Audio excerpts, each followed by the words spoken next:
Hello, you beautiful legends, and welcome to Blunt Force Healing Podcast. As far as I remember, it's episode number 884. Maybe I'm wrong, but it's 17th of February, and it's Monday.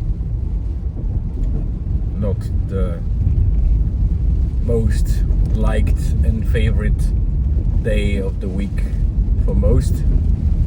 It's either start of the working week or start of the mundane tasks that we tend to do, but it is what it is. It's usually fairly dull, and it wasn't much different today. Most of it was focused on usual stuff done at home and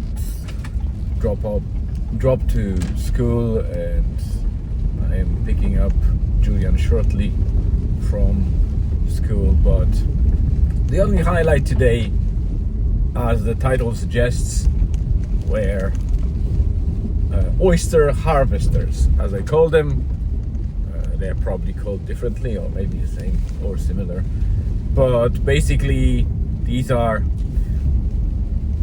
Okay, let me just rewind a bit. So my wife and myself, we went for a walk, just for a short one, about 4.5 kilometers, as we call it, to the gate and back. It's basically a walk to the bay, and it's a cul-de-sac, so basically it's like a road that ends up with a gate.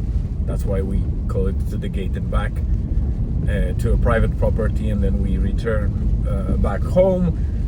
But as we went there in the bay, it was a low tide and peak of a low tide, so it was the lowest possible level. And these are spring tides,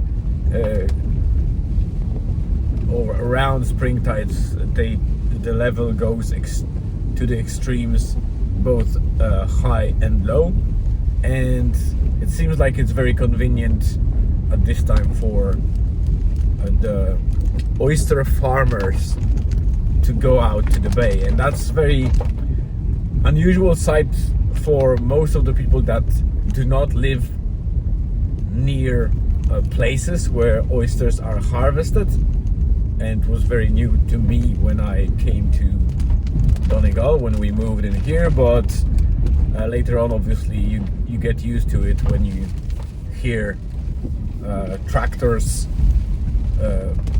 roaring in a distance, regardless where you are in the bay. The sound, unless it's very windy, even despite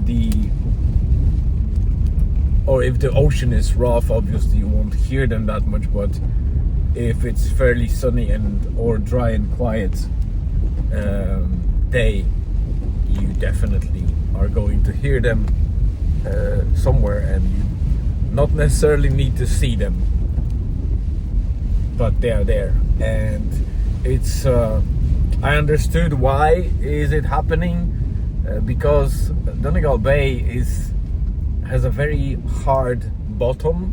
It's very shallow and it's very hard bottom, so basically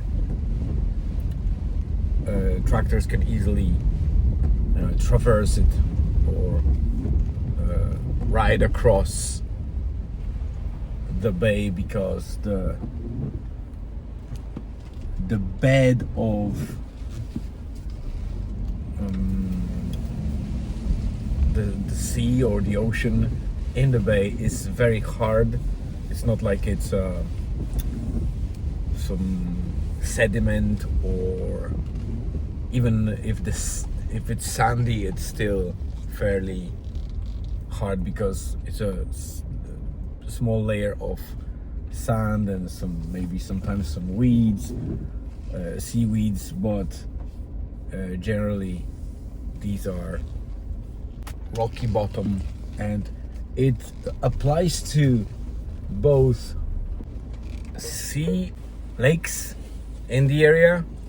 Everything has this rocky bottom, so not necessarily is very shallow, but usually you can walk on the bottom easily and you don't get sucked in, or kind of you don't fall into the muddy ground or very mucky bottom like in many